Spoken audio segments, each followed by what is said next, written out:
Olá, meu nome é Ney Herman, muito obrigado por permitir que eu entre em sua casa neste momento. Está começando mais uma edição do programa Opinião aqui na TV Vila Velha, cada vez mais, a TV que a nossa gente vê. Hoje nós vamos falar sobre um evento que mudou a história e completa em 2017 um século, os 100 anos da Revolução Russa. Comigo no estúdio da TV Vila Velha está o professor Luiz Fernando Serri, do Departamento de História da Universidade Estadual de Ponta Grossa, com doutorado em Educação. Professor, muito obrigado pela sua presença hoje aqui. É um prazer, Ney, é um prazer estar aqui no programa e estar aqui para conversar também com os seus telespectadores. Novamente agradeço a sua presença e agradeço a você que está em casa nos assistindo. Fique com a gente, acredite, esse assunto, esse tópico, o que aconteceu em 1917, afetou a história da humanidade ao longo do século XX. Voltamos em instantes. Programa Opinião. Apoio Supermercados Tozeto. Bem mais que um supermercado. Iniciativa Cartuchos. Tudo em informática, mas tudo mesmo. Olá, estamos de volta com o segundo bloco do programa Opinião. O tema de hoje, os 100 anos da Revolução Russa. Comigo no estúdio, o professor do Departamento de História da Universidade Estadual de Ponta Grossa, com um doutorado em Educação, Luiz Fernando Serri. Professor, eu acho que antes de falarmos da Revolução, nós precisamos entender um pouquinho como era a Rússia pré-revolução, como era a Rússia dos czares. A dinastia que se encontrava no poder era a dinastia dos Romanov. E a Rússia era tida como um país feudal. A Rússia realmente era ainda, dentro do contexto europeu, um país feudal, porque a Inglaterra já era um país plenamente industrializado, digamos assim. Aliás, a Revolução Industrial começa na Inglaterra, a menos que eu esteja equivocado. Exato. Isso se estendeu para o outro lado do Canal da Mancha, na França, com certa rapidez, na Alemanha, idem, mas eu não sei com que velocidade chegou na Rússia. E aí fica a pergunta, então, como era aquele país antes da Revolução? É interessante a gente pensar até várias semelhanças que tem entre a Rússia e o Brasil no século XIX, porque os dois países têm uma extensão praticamente continental, são impérios, você tem nesses impérios uma ligação muito forte entre os soberanos, né, no caso o imperador do Brasil e o czar na Rússia, com as igrejas locais, no caso brasileiro com a igreja católica lá, com a igreja ortodoxa russa, e uma relação com o desenvolvimento econômico que é um pouco, é complicado em história a gente falar atrasado, mas em relação à Inglaterra, em relação à França, o desenvolvimento econômico, industrial, ele estava num passo atrás, ele estava num passo mais lento em relação a esses países que você falou da Europa Central, né? Tanto lá como aqui, ferrovias, né, os primeiros reflexos assim, mais fortes da Revolução Industrial, eles vão chegar na segunda metade do século XIX. Só que o Brasil era um país um pouco diferente, em alguns aspectos bastante diferente da Rússia, porque nós já estávamos integrados na ordem capitalista mais avançada, na condição de colônia primeiro, e depois na condição de um país independente, politicamente, mas que economicamente continuou muito dependente desse capitalismo central dos países da Europa Ocidental. Já a Rússia, ela vivia uma situação um pouco distinta. Eles tinham, as relações feudais, elas permaneciam em grande parte. Né? É complicado a gente pensar que existem momentos em que você tem cortes e acaba um período e começa outro. E a Rússia é um grande exemplo disso, porque no que se refere às relações de trabalho, né, as relações sociais, principalmente no campo, a Rússia ainda é um país feudal. Nesse aspecto, ela é um país feudal, porque os trabalhadores rurais, eles tinham compromissos com os proprietários, enfim, das fazendas, né, das grandes propriedades rurais. Então, esses senhores, que eram de origem aristocrática, de origem nobre, tinham relações, vamos dizer assim, não eram relações contratuais, mas quase relações aí de juramento, né, relações hereditárias, de prestação de serviços para esses senhores. Então, correspondia muito àquela relação de suzerania e vassalagem que a gente tem no feudalismo clássico. Ou seja, eram trabalhadores, famílias de trabalhadores que estavam presos à terra e presos a um compromisso com esses praticamente senhores feudais que tinham uma situação, que tinha uma origem nobiliárquica, né? Por outro lado, no que se refere às relações políticas mais amplas, Se eu fosse pensar no modelo do feudalismo clássico, eu não teria um poder centralizado em um monarca. E esse era o caso da Rússia. Ou seja, a Rússia ela tinha relações, no ponto de vista produtivo, econômico e social, feudais, mas politicamente, pensando no aspecto da forma da estruturação política mais ampla, o imperador centralizava o poder. Então eu tinha nesse aspecto uma monarquia de caráter praticamente absolutista. Ao mesmo tempo, o próprio crescimento do capitalismo nos países centrais levava a uma situação em que, nas grandes cidades, né, em Petrogrado, em Moscou principalmente, né, nas principais cidades nesse momento da Rússia, eu começava a ter um processo de industrialização de capitais russos, mas também em aliança com capitais ingleses, franceses, etc. E aí, né, considerando assim as grandes reservas naturais que a Rússia tinha nesse momento, ela era um espaço assim muito interessante para o capitalismo se desenvolver, tanto os capitalistas locais quanto os capitalistas que investiam na Rússia. E aí nessas cidades a gente vai ter, a partir dos anos 1860 mais ou menos, o desenvolvimento de uma classe operária e de relações de produção assalariadas, mais modernas, e um processo de urbanização. E a gente sabe que os processos de urbanização estão ligados vamos dizer assim, a processos de pensamento, criação e fortalecimento de universidades, de classes médias, né, que vão começar a pensar a política e o país de um outro jeito, que é diferente do feudal, que é diferente do absolutista, e que começa a empurrar para, vamos dizer assim, para as promessas da Revolução Francesa, do Iluminismo, da Revolução Francesa, e também já, como a gente está no final do século XIX, você já tem o desenvolvimento de ideias anarquistas e socialistas, também para essa direção. Então a Rússia, no final do século XIX e começo do século XX, que é quando começam, os historiadores falam em as revoluções russas, né? Quando vão começar as revoluções russas, é mais ou menos este o quadro. Bem, só antes de entrarmos nos líderes comunistas da Revolução, a família real russa, ela era vista com credibilidade pela população e pelos demais nobres. A figura do monge Rasputin é só uma figura caricata dentro da história, ou ele realmente acabou prejudicando ainda mais a dinastia Romanov?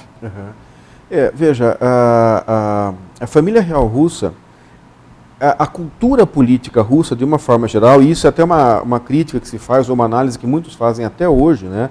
Ela é muito voltada para uma leitura autoritária, que nós consideramos aqui no Ocidente. É engraçado que, assim, para a gente é isso, para eles pode não ser lido da mesma maneira, né? Mas a nossa cultura vai olhar para a cultura deles e falar, aquilo é uma cultura autoritária, talvez até mais autoritária do que a nossa, vinculada vamos dizer assim, lideranças super centralizadoras que arrastam multidões atrás de si com a sua popularidade.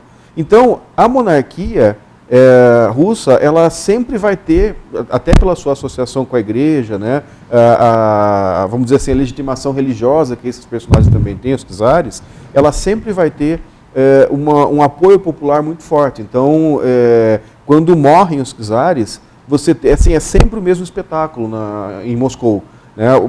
Segue o cortejo do czar morto e uma multidão gigantesca de pessoas, e tem gente pisoteada, e o povo todo sofre. Então a relação do povo russo com o seu líder sempre é uma relação muito forte. E isso não mudou com a chegada do comunismo, e dizem os analistas que não mudou hoje, porque se a gente for parar para pensar, o Putin, se der certo o processo dele de continuar, né, que é o atual presidente da Rússia, às vezes primeiro-ministro, às vezes presidente da Rússia, mas ele vai se mantendo no poder, ele já vai completar 25 anos no poder. E é uma figura que também tem uma popularidade muito grande entre o povo russo. Então, essa é um pouco a relação. Lógico, o que vai acontecer que facilita a Revolução de 1917, no caso a segunda Revolução de 17, que a gente tem uma em fevereiro e outra em outubro, mas o que facilita já essa primeira revolução em fevereiro, em que o czar acaba abdicando, é o desgaste da figura desse czar, que é o Nicolau II,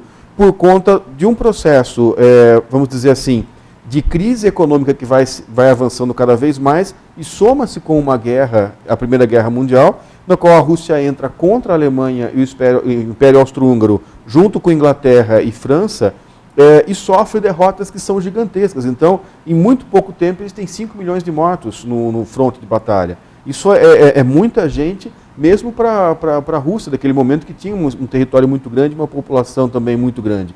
O exército russo, nesse momento, é um dos maiores exércitos, já é um dos maiores exércitos do mundo em número de soldados, mas ainda assim sofre derrotas que são gigantescas por exércitos que são menores, só que melhor preparados. Então, você tem esse desgaste da guerra, e você tem junto o desgaste do próprio esforço de guerra. Então, a população, né, ela manda vamos pensar assim, as mulheres, né, elas mandam os maridos, daí mandam os filhos, daí mandam outros filhos, e aí chega o exército, chega o governo pedindo as vacas, né, o cereal que está no celeiro, as moças da família para ir trabalhar na indústria armamentista. Quer dizer, é uma guerra que exige demais do povo russo, e causa miséria, causa fome, né, além do próprio trauma de você perder os entes queridos aí que vão para frente de batalha e vão morrendo.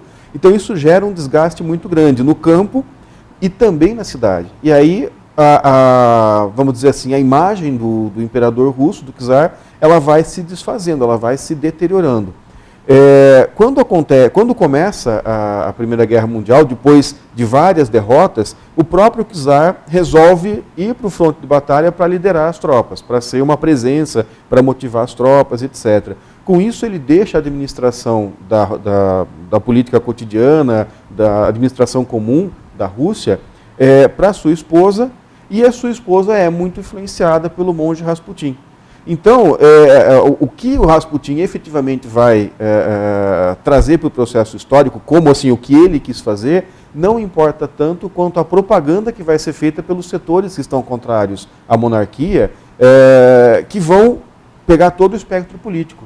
Desde os mais conservadores até os revolucionários russos, todo mundo estava em campanha, em propaganda contra a monarquia, principalmente pelo fato de que a esposa do Nicolau II era alemã, e o Rasputin, por passar uma imagem de místico, etc., ele acaba passando também uma ideia de que existe algum tipo de conspiração que está sendo feita contra o povo.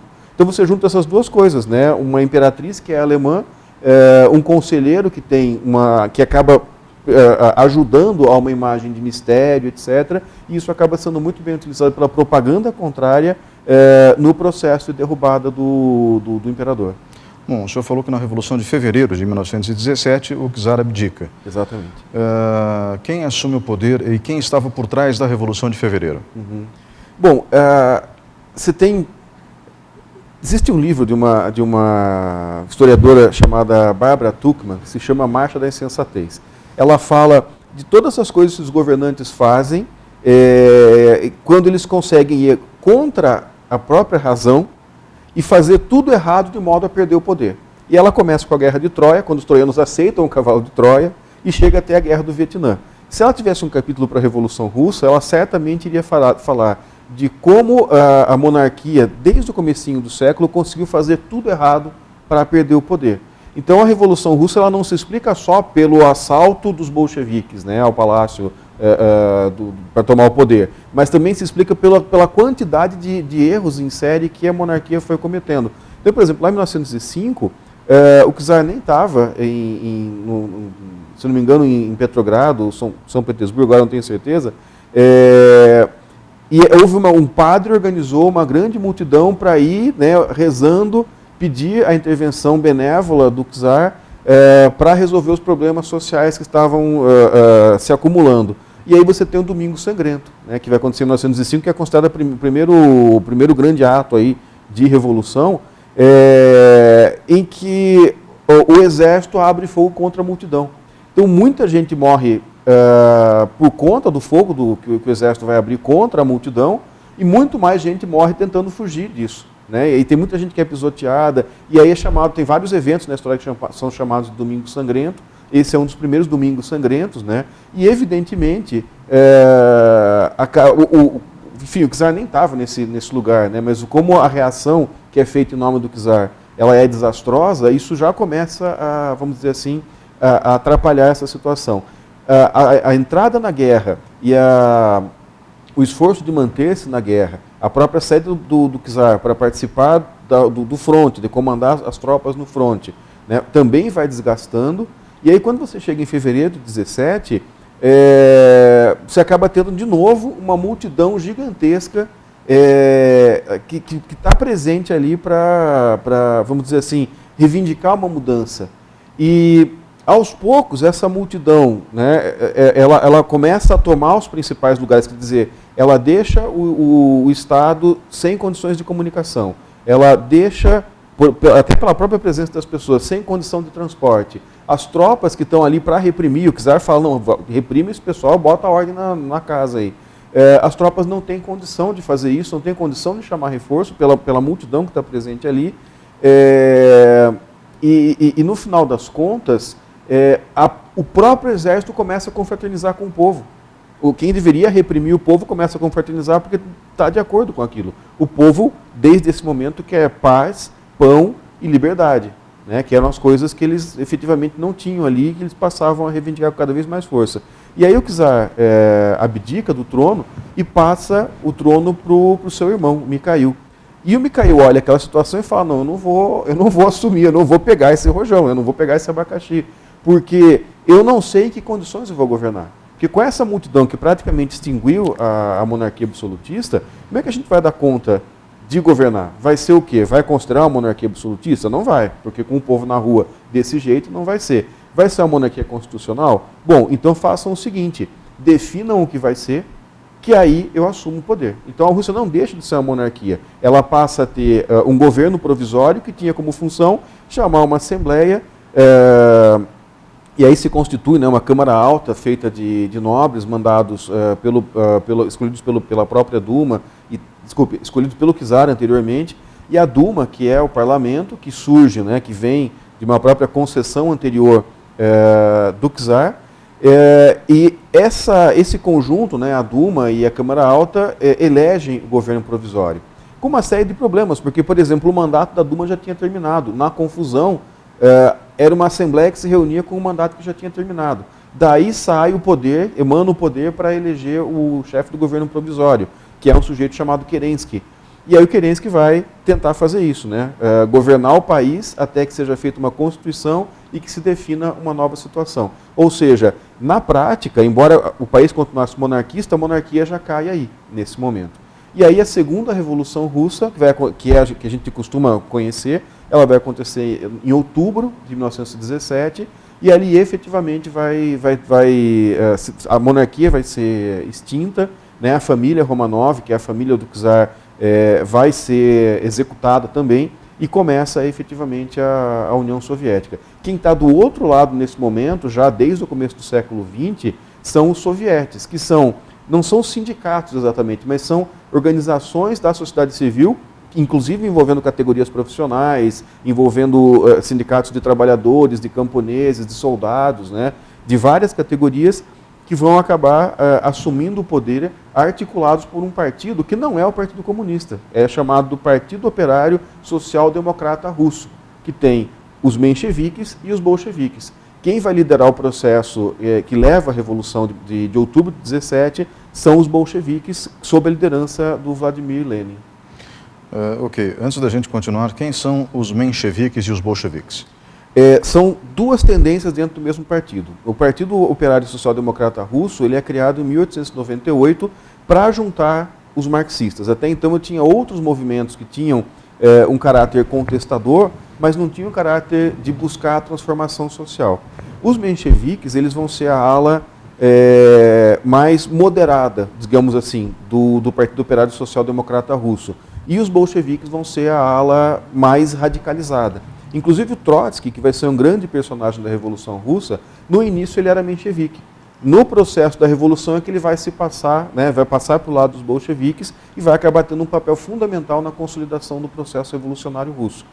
Mas, enfim, para dizer assim, em linhas muito gerais, os mencheviques eram os mais moderados, acabaram pensando em dar apoio até ao governo provisório do Kerensky e tal, e isso vai levar a uma ruptura, né? Os bolcheviques vão acabar fazendo a revolução e aí definindo o seu partido como o Partido Comunista da União Soviética. Até mesmo porque a social-democracia e o comunismo são coisas bem diferentes, né? Mas tem uma origem comum, né? Isso é que é interessante.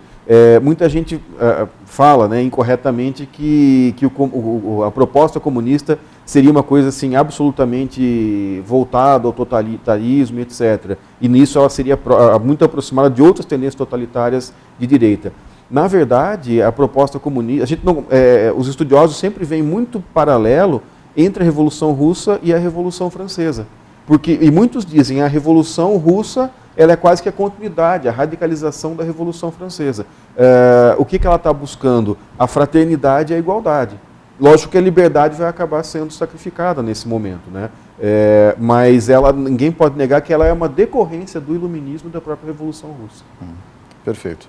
Bom, eu digo que são conceitos diferentes, social-democracia e comunismo, com base, inclusive, em programas que eu já fiz com o senhor, falando sobre filosofia política. A social-democracia é uma vertente de centro-esquerda, mais suave, digamos assim, prega o estado de bem-estar social. Não sei se na época era esse o caso. E o comunismo tem uma proposta mais clara, mais definida em relação à esquerda, que seria a ditadura do proletariado, digamos assim. Pelo menos é a terminologia que se usava no século XIX pelo próprio Marx. Agora, Lenin era marxista, era bolchevique. Então, vamos às figuras da Revolução, começando pelo próprio Lenin. Quem era Vladimir Lenin? O Vladimir Lenin, ele era vamos dizer assim, ele dedicou sua vida para fazer a transformação social, né? Ele foi formado dentro do marxismo desde jovem, e faz parte de um grupo de pessoas dentro do Partido Operário Social Democrata Russo que vão fazer propaganda, que vão fazer organização de trabalhadores, porque tem, vamos dizer assim, no seu horizonte, uma transformação revolucionária. O que eles querem buscar é efetivamente uma transformação da sociedade, a derrota da burguesia e a construção de um Estado socialista. Então, a ditadura do proletariado ela é principalmente um projeto, a gente pode dizer hoje assim, diferenciando, né, as grandes figuras do marxismo, ela é principalmente um projeto leninista. O Marx, por exemplo, achava que o comunismo nunca deveria ou nunca poderia acontecer num país socialmente economicamente atrasado. Deveria acontecer no topo do capitalismo, porque é onde as contradições entre a necessidade de ganhar dinheiro e, vamos dizer assim, vinculada à necessidade de explorar pessoas, ia se tornar tão aguda essa contradição que era isso que iria derrubar o capitalismo pelas suas próprias forças. Então, de certa forma, os mencheviques eles eram mais marxistas do que os bolcheviques, né? O marxismo dizia assim, o capitalismo amadurece, aí ele vai ficar tão grande que ele vai ter contradições tão irreversíveis que ele vai cair sob o seu próprio peso. Ou seja, o processo de chegada do socialismo é um processo natural. Já o Lenin e os bolcheviques, de uma forma geral, eles afirmavam diferente. Eles diziam, não, o socialismo pode surgir num país atrasado também, desde que nós lideremos e conscientizemos a massa trabalhadora. Então tem muitas divisões internas ao marxismo, e especificamente a ditadura do proletariado do Lenin, ela vem na perspectiva de dizer que o proletariado sozinho, quer dizer, os operários, né, eles não iriam conseguir se organizar de forma revolucionária. Então eu precisaria de uma vanguarda, né, de um grupo de pessoas que eram melhor preparadas que os demais, e essa vanguarda iria levar à revolução.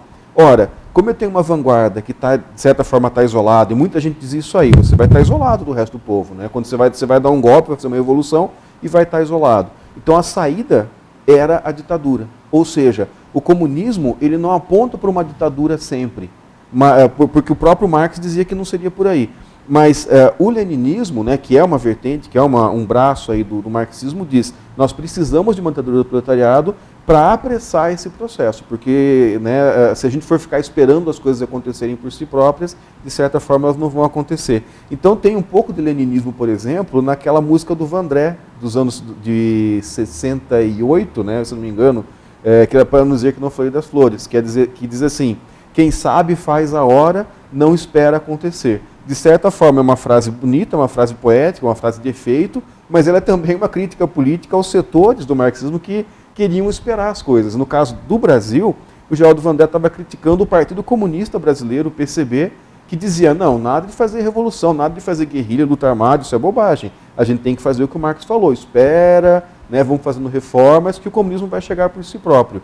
e o Vandré ele incentivava o outro lado, né, que seria uma espécie dos comunistas mais radicalizados no Brasil, que queriam fazer a revolução agora, lutar contra o regime militar agora, né, e levar o Brasil para o socialismo agora.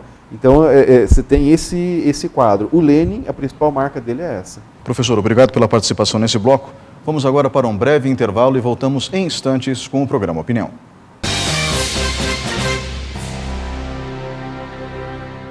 Programa Opinião. Apoio Supermercados Tozeto. Bem mais que um supermercado. Iniciativa Cartuchos. Tudo em informática, mas tudo mesmo. Olá, estamos de volta com o terceiro bloco do programa Opinião. O tema de hoje, os 100 anos da Revolução Russa. Comigo no estúdio está o professor do Departamento de História da Universidade Estadual de Ponta Grossa, com doutorado em Educação, Luiz Fernando Serri. Professor, nós falamos no último bloco sobre a figura de Vladimir Ilyich Ulyanov, que era o nome de Lenin. Lenin era o seu apelido, digamos assim. E como ele acabou ficando conhecido dentro da história. Outra figura central dentro da Revolução é Trotsky.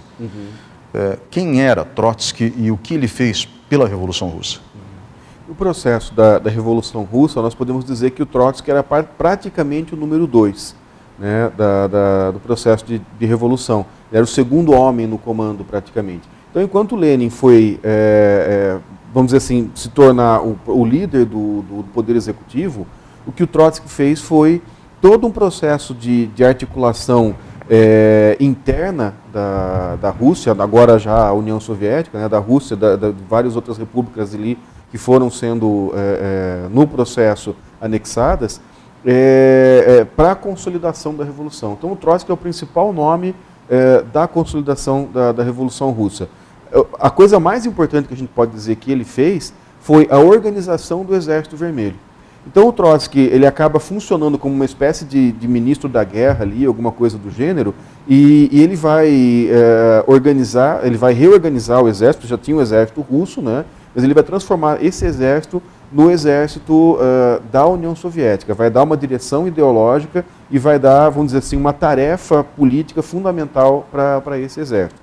E essa tarefa é a seguinte: assim que ganha a Revolução Russa, as pessoas que perderam o poder, né, desde os remanescentes lá da família real, passando por todos os ministros, passando pela nobreza, até os barões, os proprietários de terra, que estavam acabando de sair do feudalismo, né, que iam ali perder as suas propriedades, perder o poder, etc., eles não ficaram parados. Eles organizaram também o exército para retomar o poder.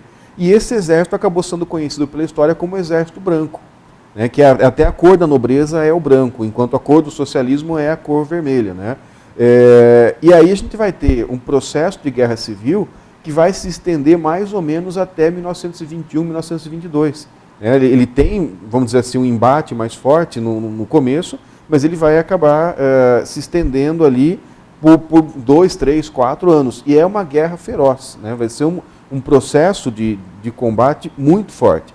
Para um país que tinha acabado de sair da Primeira Guerra Mundial. A gente tem que lembrar também que uma coisa fundamental da Revolução Russa, uma promessa fundamental era: nós vamos tirar a Rússia da guerra. E isso vai acabar acontecendo com um tratado, chamado Tratado de Brest-Litovsk, que vai ser feito entre os revolucionários e a Alemanha, que ainda está em guerra. Né? E esse tratado acaba gerando aí um pouco de descontentamento, porque é praticamente uma paz incondicional. Ou seja, a Rússia estava tão enfraquecida pela guerra, pela instabilidade que ela teve, né, em 1917, e pelo próprio acontecimento da Revolução, que a gente sabe que todo o processo de revolução desorganiza a cadeia produtiva, gera, né, vamos dizer assim, uma situação muito complicada em termos econômicos. Então, a União Soviética não tinha a menor condição de continuar a guerra. Então, ela fez um tratado em que ela entregou tudo, ela aceitou todas as condições da Alemanha e saiu da guerra, acabou saindo completamente da guerra. Nesse quadro de enfraquecimento é que já na sequência começa a guerra civil na Rússia, do confronto desses dois exércitos, né, do Exército Vermelho, organizado por Trotsky, e do Exército Branco, organizado pelos aristocratas que tinham perdido o poder. E a grande contribuição do Trotsky é a vitória na Guerra Civil. e todo mundo ficou achando, né, que assim que o Lenin morresse, quem iria assumir seria o Trotsky. Mas ele não assumiu, foi Joseph Stalin, Exato. que é tido como uma figura negra dentro da história do século XX por uma série de fatores. Se atribui a ele a morte de 20 milhões de russos. Eu não sei se isso é historicamente correto ou não. Gostaria até que o senhor me esclarecesse. Mas qual foi a participação de Stalin durante a Revolução? Ele simplesmente, entre aspas, tirou o poder de Trotsky e assumiu o controle. Existem algumas controvérsias sobre como que o Stalin fez essa mágica, né, de passar de alguém que estava lá atrás para pegar esse lugar número 2 aí no processo de revolução do próprio Trotsky. E alguns historiadores explicam o seguinte: o Stalin também é um revolucionário, um agitador que vem desde o século XIX trabalhando pela revolução. Ele é um bolchevique de longa data. Só que o que ele faz, enquanto o Trotsky está combatendo, né, o Exército Branco, está organizando a política externa, etc., o que o Trotsky faz é começar a se associar com as pessoas que tinham pequenos poderes dentro da estrutura revolucionária. Então, aquela pessoa que era do comitê de saúde, não sei das quantas. O senhor está falando do que Stalin faz enquanto Trotsky? Isso, desculpe, o que o Stalin faz. Ele começa a se associar com esses pequenos poderes e começa a ocupar vários pequenos cargos de poder. Então, de certa maneira, o que o Stalin vai acabar fazendo é constituir um poder paralelo, e na hora que surge a oportunidade de suceder o Lenin, ele vai convocar todos esses poderes e falar, não, tem que ser o Stalin. E aí o partido se reúne, né, e o Stalin acaba vencendo. Ou seja, enquanto o Trotsky estava mais preocupado em fazer a grande política, fazer com que o regime se estabilizasse, né, enfim, uma série de outras tarefas, o que o Stalin foi fazendo a gente pode chamar hoje de articulação política. Então ele se articulou politicamente muito bem, com muita força, e com isso, no momento em que o Lenin falece, o partido se reúne e decide pelo Stalin.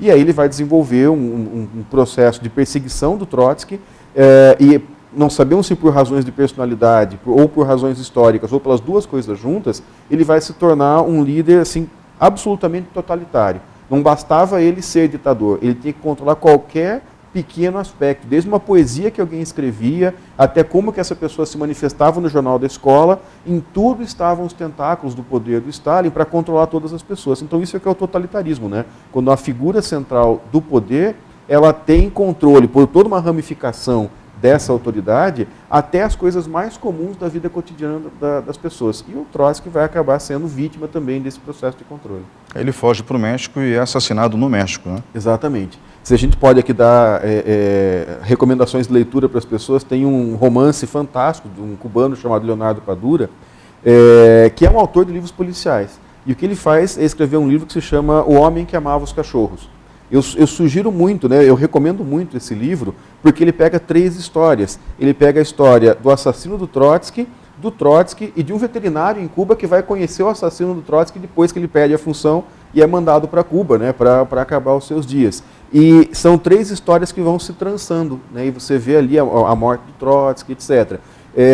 Ao mesmo tempo que é um romance, é um livro que foi feito com um trabalho muito sério de pesquisa histórica. Então, efetivamente, vale a pena ler esse livro, porque ele acompanha o processo todo da perseguição. O Trotsky vai passar por vários países buscando asilo político, buscando, né, ajuda e tal. O único país que, no final das contas, dá certo para ele ficar como asilado político é o México, e é ali que um agente secreto vinculado à União Soviética vai assassinar o Trotsky. Bem, amando de Stalin. Amando de Stalin. O que a gente pode entender é que Stalin praticamente traiu os princípios marxistas e até mesmo os princípios leninistas. Ele foi além dos princípios leninistas. Ou seja, ele traiu a revolução, então, ao implantar uma ditadura tão forte, não centrada no proletariado, mas centrada na figura dele. Certamente. Mas os historiadores... Bom, existem muitas, vamos dizer assim, quase que várias camadas geológicas de historiografia sobre a Revolução Russa, que começam desde as pessoas que relataram lá na década de 20, ainda como tinha sido a Revolução, até, passando pela Guerra Fria, até a atualidade, né? Então tem várias camadas aí de pessoas, de historiadores, de cientistas sociais que analisam a Revolução Russa. E alguns deles eu acho interessante, então, que tem várias, né, interpretações. Essa de que o Stalin traiu o marxismo, o leninismo, etc., é uma vertente. tem uma outra vertente que diz o seguinte, o marxismo ele pode dar origem a diversas coisas, e todas elas estão vinculadas a propostas do marxismo e do leninismo. A, vamos dizer assim, exacerbação da ditadura é uma dessas possibilidades. Então, na verdade, ele não seria a traição de um projeto, mas ele seria uma das vertentes possíveis desse projeto. Da mesma forma que a gente poderia ter tido uma União Soviética socialista e democrática, também estava presente como possibilidade naquele projeto de revolução a União Soviética que se tornou. Né? E eu acho que principalmente por ter passado logo no começo por uma guerra civil, né, e depois por acabar ficando sobre a vigilância, o fogo cerrado, né, vamos dizer assim, a pressão diplomática, comercial do resto do mundo, por ter sido um socialismo num só país, que se abriu origem para esse totalitarismo na União Soviética, que no fim vai ser revisto pelo próprio Partido Comunista da União Soviética. Quando Stalin morre, o seu sucessor vai fazer todo um conjunto de denúncias contra o Stalin. E então, assim, quem diz que o Stalin traiu a revolução são os próprios, vamos dizer assim, políticos e historiadores ortodoxos da própria União Soviética. Nikita Khrushchev, que sucedeu a Joseph Stalin.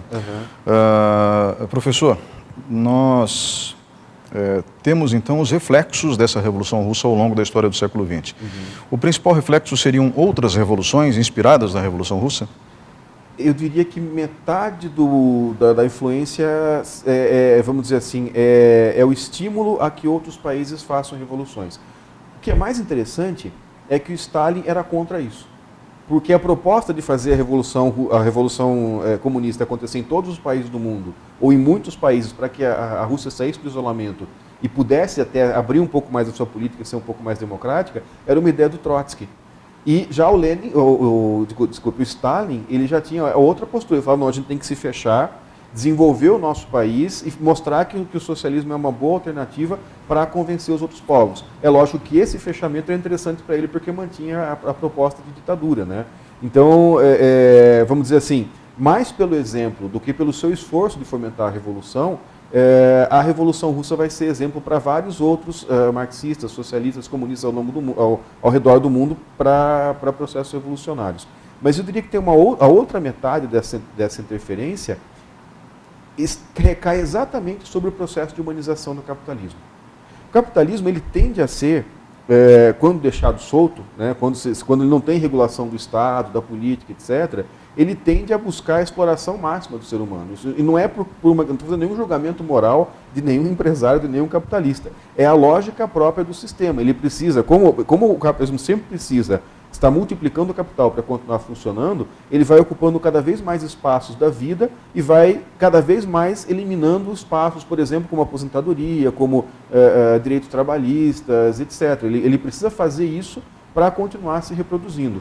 Agora, o que limitou essa tendência natural do capitalismo foi a ameaça da revolução. Foi exatamente a ameaça de uma revolução comunista que levou ao surgimento de ideias de estado de bem-estar social. De certa forma, o estado de bem-estar social que aconteceu nos Estados Unidos, na Europa e em algumas partes, né, em alguns aspectos, acabou chegando ao Brasil, América do Sul, etc., e outros países do mundo, se deve ao medo do comunismo por parte das próprias elites políticas e das elites sociais.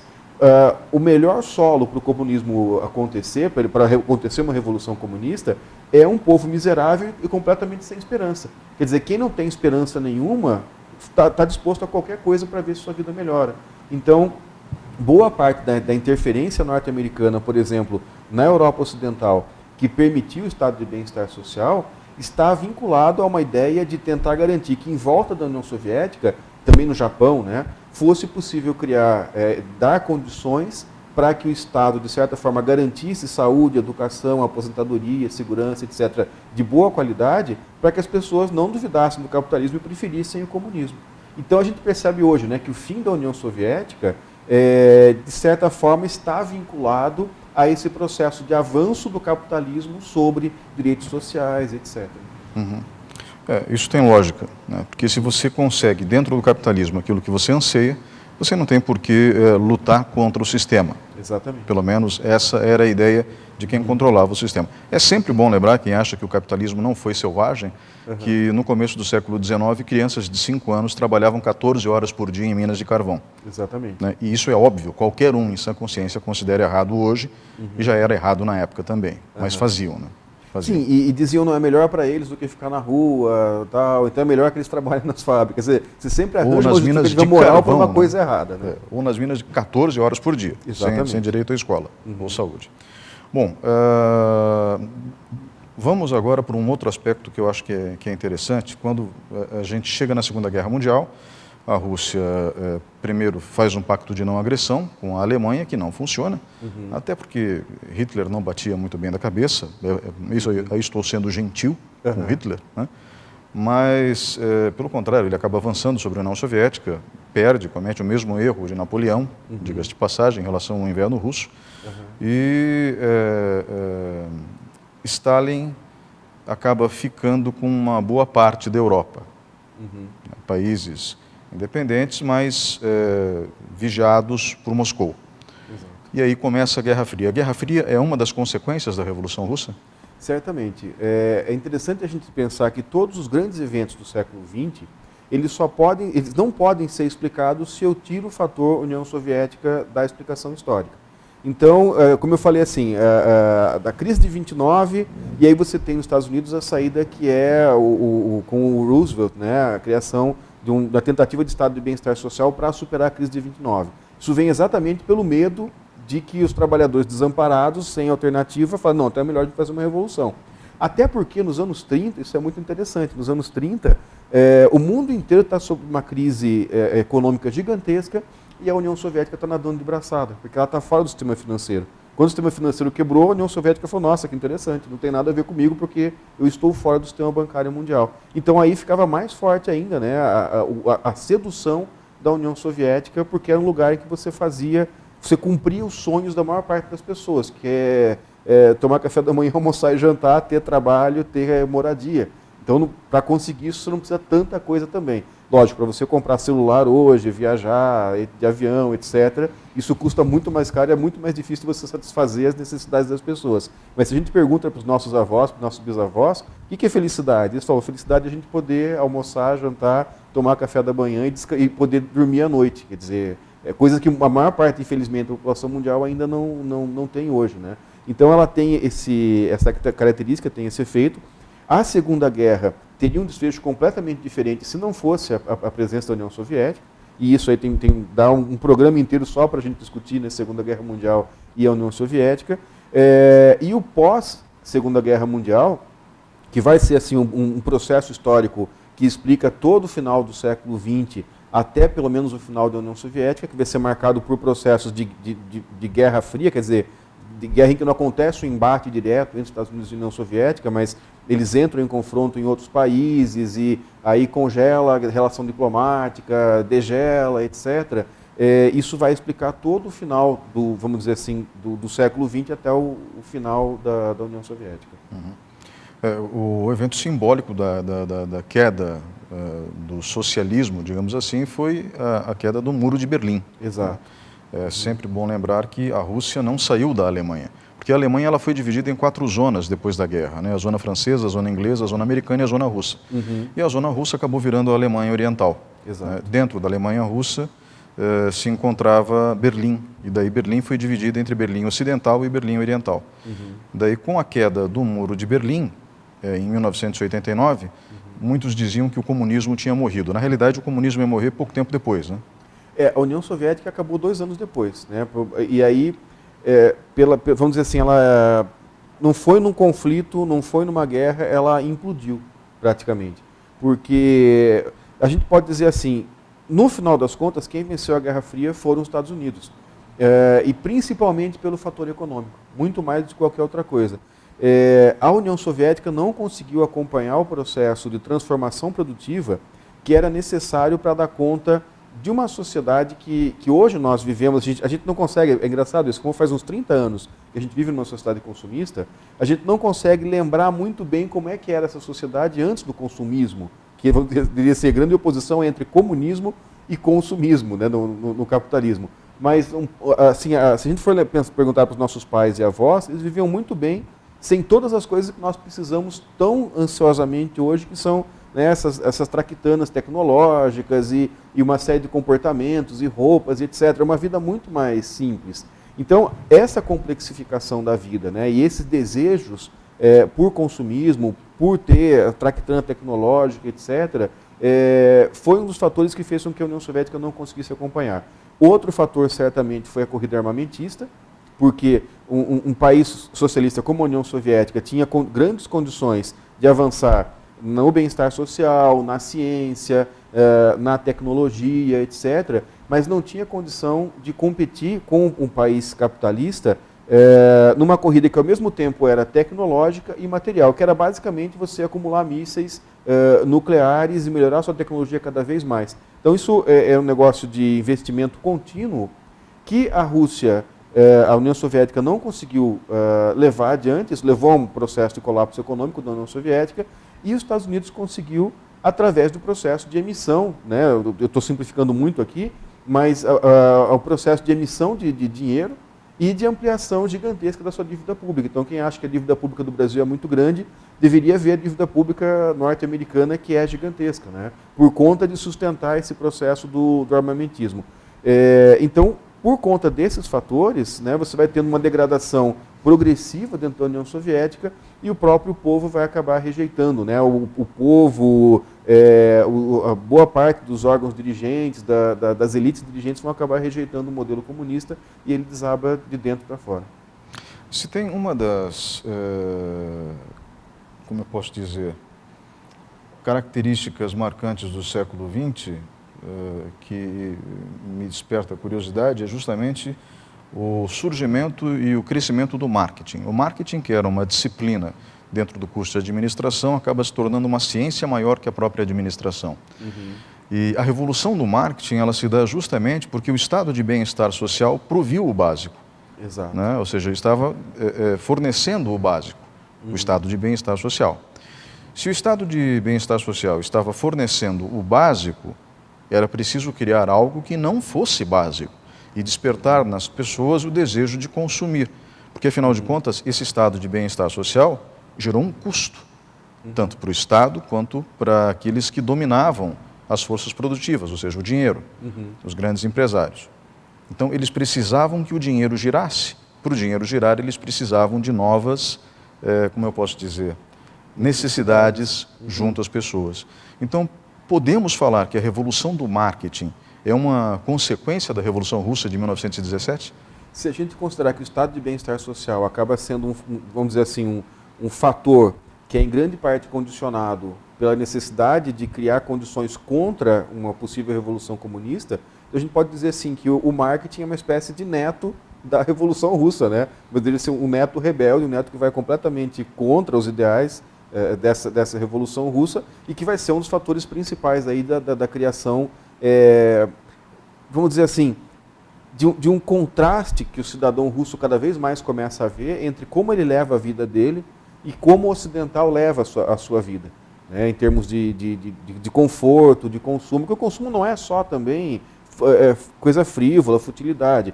O consumo também é uma coisa que, por exemplo, faz com que eu passe menos frio, faz com que eu tenha, sei lá, uma alimentação melhor. Então, também tem aspectos que os cidadãos da União Soviética, do leste europeu, que também é socialista naquele período, comecem a olhar e comecem a invejar. Então, de certa forma, né, vamos dizer assim, uma das armas, não sei se foi intencional ou não, mas uma das armas para a derrubada do comunismo foi esse apelo da sociedade de consumo, com certeza. Professor, obrigado novamente agora pela participação nesse bloco. Nós voltamos em instantes com o programa Opinião. Fique com a gente.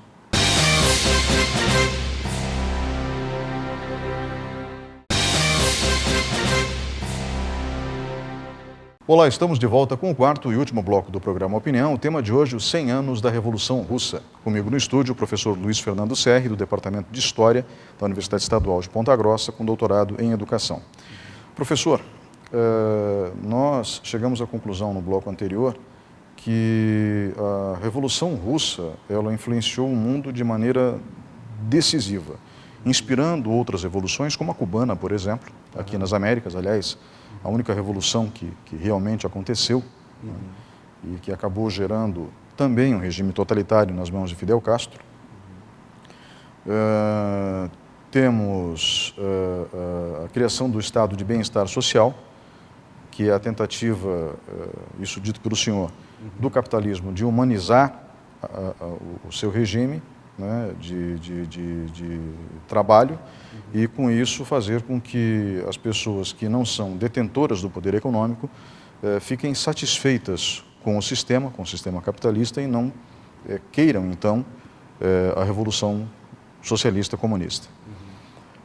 A própria Guerra Fria, uma consequência visível nesse processo, a corrida armamentista é uma consequência da Revolução Russa, mas vimos também que o fortalecimento do consumismo foi um reflexo também indireto, é óbvio, da Revolução Russa de 1917. Marx dizia que o capitalismo tinha que implodir, ele tinha que cair por si mesmo. E é sempre bom lembrar que Marx pensava no bem de todos, não só no bem de uma determinada classe social. Mas os mais abastados dizem que também pensam no bem de todos. E se baseiam na meritocracia. Afinal de contas, qual seria a maior de todas as lições da Revolução Russa de 1917? E o que ela deixa nos dias de hoje para a humanidade de bom? Olha, para a gente pensar como começou a Revolução Russa, ela começou de uma forma assim que ninguém de fora acreditava que aquilo ia acontecer. Ou seja, quem olhasse a Rússia naquele momento pensava que poderia acontecer várias coisas, mas quase ninguém desconfiava que pudesse acontecer uma revolução que mudasse um país daquele tamanho, e que esse país ia ter um processo de caminhada de desenvolvimento, com todos os problemas que a gente pode apontar nisso, que acabasse significando o que a União Soviética significou para o século XX. Então era alguma coisa que ninguém botava fé. Ninguém poderia imaginar, em 1917, que alguma coisa daquela dimensão estaria acontecendo. Da mesma forma, quando chegou 1989, e essa parte eu lembro muito bem, porque 1989 foi meu primeiro ano de universidade, então nós éramos estudantes de história, vendo um processo histórico gigantesco como aquele acontecer, junto com professores. E nós não éramos privilegiados no processo de observação daquilo. Porque quando caiu o Muro de Berlim, nós corrimos para os nossos professores para pedir, mas professor, o que está acontecendo? E os professores diziam, não sei. Quando caiu a União Soviética em 91, eu continuava na universidade ainda, foi a mesma coisa. A gente tomou um susto, a gente acordou um belo dia de manhã e tinha acontecido o fim da União Soviética. Lógico, quem estava acompanhando passo a passo o noticiário sabia que a Rússia, que a União Soviética, ela estava num processo de crise muito profundo. Mas o jeito que a Rússia caiu, que a União Soviética caiu, também foi um processo que ninguém esperava. Ninguém dava conta de imaginar que uma coisa daquela proporção, uma potência daquele tamanho, o que é pior, com tanta arma nuclear estocada em tanto lugar, ia desaparecer de repente e criar uma situação assim, absolutamente em que todo mundo ficou perdido. De certa forma, até os Estados Unidos, até o mundo capitalista ficaram um pouco perdidos quando a União Soviética desabou assim, como um gigante com pés de barro. Então, acho que a grande lição que a Revolução Russa traz é exatamente a condição da imprevisibilidade da história. Se eu dissesse para você que nós estudamos história, que as pessoas fazem 4 anos de história, fazem mestrado, doutorado, para que elas possam prever o futuro, eu estaria mentindo muito, porque a história é exatamente a gente compreender o processo histórico e entender algumas linhas gerais, mas como a história funciona é alguma coisa que a gente não tem absolutamente como prever e muito menos como controlar. Então, eu acho que a principal lição que a gente pode tirar da Revolução Russa é acredite nos seus sonhos. Acredite com responsabilidade. Aliás, essa é uma frase do próprio Lenin. Acredite nos seus sonhos com responsabilidade, estude a realidade. Não adianta você só sonhar e ser ingênuo. Mas as coisas podem acontecer, situações muito ruins né? Elas podem se reverter de uma hora para outra, porque os fatores vão se juntando de uma forma que a gente não é capaz de ver quando a gente está vivendo aquele período. E coisas que a gente acha que já estão muito seguras, que estão muito instaladas, que às vezes são boas, às vezes são ruins, elas se desfazem também com uma velocidade que a gente não dá conta. Então, todo mundo que disser para a gente, olha, isso sempre foi assim, sempre vai ser, né, as coisas não vão mudar e etc., a Revolução Russa, né, em todo o seu processo de surgimento, ascensão, auge, decadência e fim, mostra para a gente que a história é alguma coisa imprevisível e que se a gente sonha alguma coisa, a gente tem que correr atrás disso, pensando principalmente não só no aspecto individual, mas para a sociedade. Professor Luiz Fernando Serri, muito obrigado pela sua participação hoje aqui e muito obrigado a você que estava me acompanhando até agora. O programa Opinião termina neste instante. Voltamos na semana que vem.